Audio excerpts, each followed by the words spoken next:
The Lady of Shalott, Alfred Lord Tennyson. On either side the river lie long fields of barley and of rye, that clothe the wold and meet the sky, and through the fields the road runs by to many-towered Camelot, and up and down the people go, gazing where the lilies blow, round an island there below, the island of Shalott. Willows whiten, aspens quiver, little breezes dusk and shiver through the wave that runs forever by the island in the river, flowing down to Camelot. 4 grey walls and 4 grey towers overlook a space of flowers, and the silent isle embowers the Lady of Shalott. By the margin, willow-veiled, slide the heavy barges, trailed by slow horses, and unhailed the shallop flitteth, silken-sailed, skimming down to Camelot. But who hath seen her wave a hand, or at the casement seen her stand? Or is she known in all the land, the Lady of Shalott? Only reapers, reaping early, in among the bearded barley, hear a song that echoes cheerly, from the river winding clearly, down to towered Camelot. And by the moon the reaper weary, piling sheaves in uplands airy, listening, whispers, "'Tis the fairy Lady of Shalott." There she weaves by night and day a magic web with colours gay. She has heard a whisper say, a curse is on her if she stay to look down to Camelot. She knows not what the curse may be, and so she weaveth steadily, and little other care hath she, the Lady of Shalott. And moving through a mirror clear, that hangs before her all the year, shadows of the world appear. There she sees the highway near, winding down to Camelot. There the river eddy whirls, and there the surly village churls, and the red cloaks of market girls pass onward from Shalott. Sometimes a troop of damsels glad, an abbot on an ambling pad, sometimes a curly shepherd lad, or long-haired page in crimson clad, goes by to towered Camelot. And sometimes, through the mirror blue, the knights come riding 2 and 2.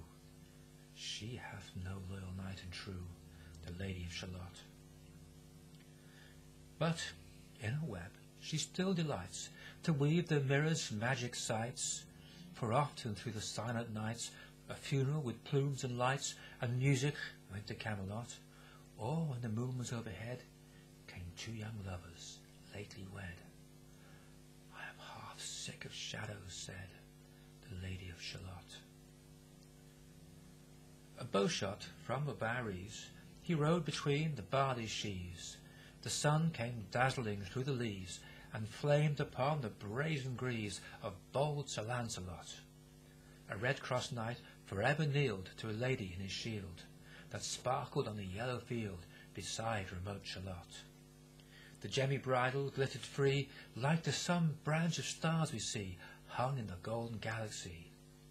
The bridle bells rang merrily as he rode down to Camelot. And from his blazoned baldric slung a mighty silver bugle hung, as he rode his armour rung beside remote Shalott. All in the blue, unclouded weather, thick jewelled shone the saddle leather. The helmet and the helmet feather burned like one burning flame together as he rode down to Camelot. As often through the purple night, below the starry clusters bright, some bearded meteor, trailing light, moves over still Shalott.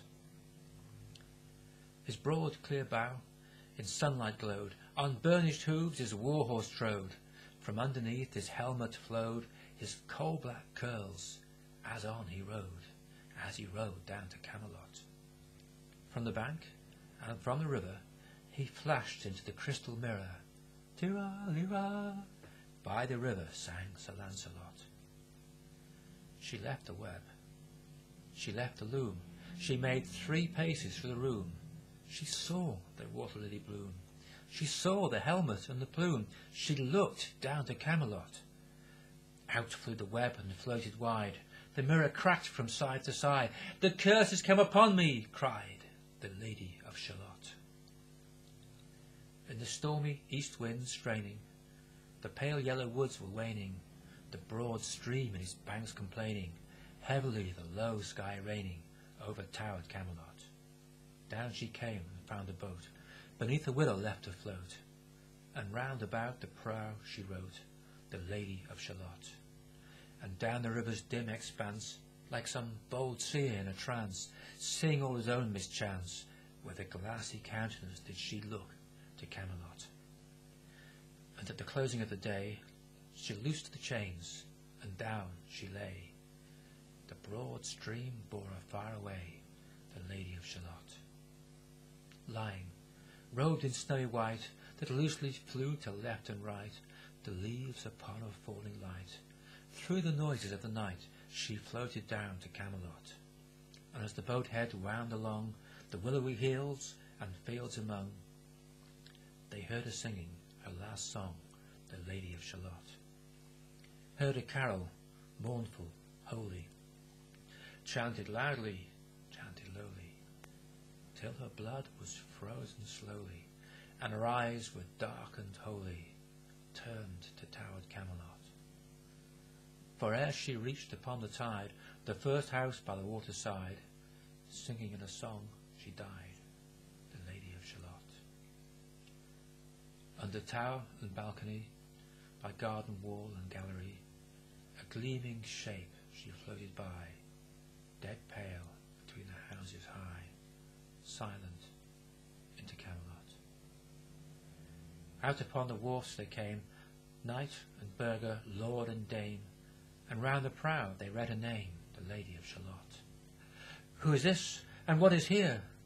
And in the lighted palace near died the sound of royal cheer, and they crossed themselves for fear, all the knights at Camelot.